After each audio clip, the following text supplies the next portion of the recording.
Quiconque ose défier la puissance de Zeus doit être puni. Tu erreras désormais dans un monde inconnu. Jusqu'au royaume d'Hadès, vos corps resteront inertes.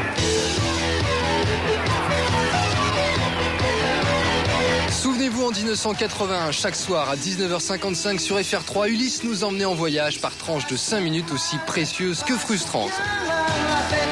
Si le projet d'adapter l'Odyssée d'Homère en dessin animé de science-fiction vient du cerveau bouillonnant de Jean Chalopin, il faut savoir que le principal maître d'œuvre de la série s'appelle Bernard Derriès. Nous l'avons rencontré dans son atelier et première question, pourquoi avoir choisi une époque aussi éloignée que le 31e siècle ? Science-fiction trop proche nous aurait contraint à suivre une science-fiction un peu qu'il y avait à l'époque. C'était 2001 Odyssée de l'espace, vous voyez, à la mode. Donc c'était très scientifique. L'équipe a donc choisi une époque très éloignée afin de pouvoir inclure des références magiques et surtout mythologiques, puisque comme vous le savez, Ulysse 31 est inspiré de l'œuvre d'Homère, mais pas seulement. On s'est aperçu très vite qu'à l'intérieur de l'œuvre d'Homère, on n'irait pas très loin. Il y avait des sujets pour faire 12-13 épisodes. Ensuite, il a fallu prendre dans la mythologie grecque. Comme dans l'épisode du Minotaure, mais aussi celui de Sisyphe, ou même des épisodes complètement inventés comme celui où Ulysse découvre une cité peuplée de robots. Inspiration grecque évidente donc, mais aussi japonaise. Ulysse 31 est en effet le premier dessin animé franco-japonais. Et Bernard Derriès se souvient bien de cette collaboration qui a donné naissance à d'intéressants compromis.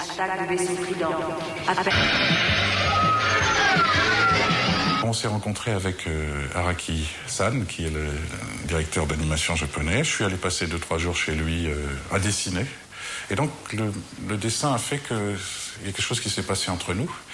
Et il a accepté beaucoup mieux les changements. Si vous regardez de près, Ulysse n'a pas vraiment le look japonais, sauf où je lui ai dit les extraterrestres.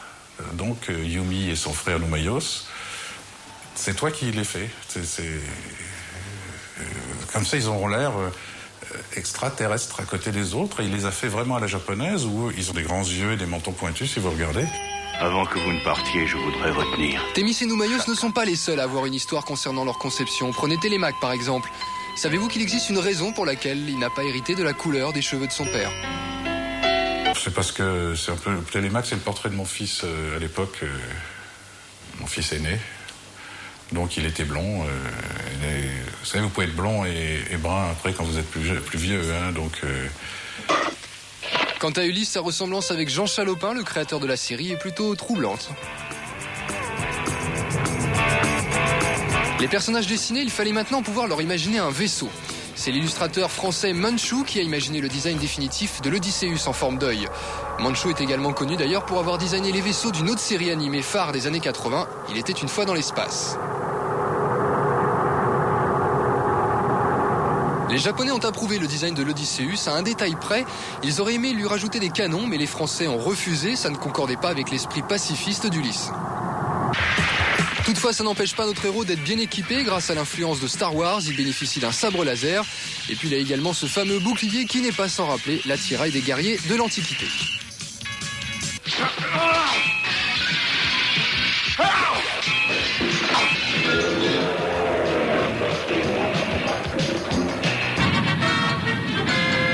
Bref, intelligemment écrit, brillamment dessiné et animé, Ulysse 31 a marqué toute une génération. Maintenant que les années ont passé, 20 ans plus tard, peut-on espérer qu'Ulysse revienne ? Je sais pas, on pourrait imaginer, si quelqu'un voulait le faire, un long métrage, pourquoi pas ? Quelque chose comme ça. Ça a été au début, en même temps que la suite des épisodes. Moi, j'étais parti pour faire un long métrage au Japon, mais ça s'est pas fait, je vous dis, suite de mésentente entre les auteurs.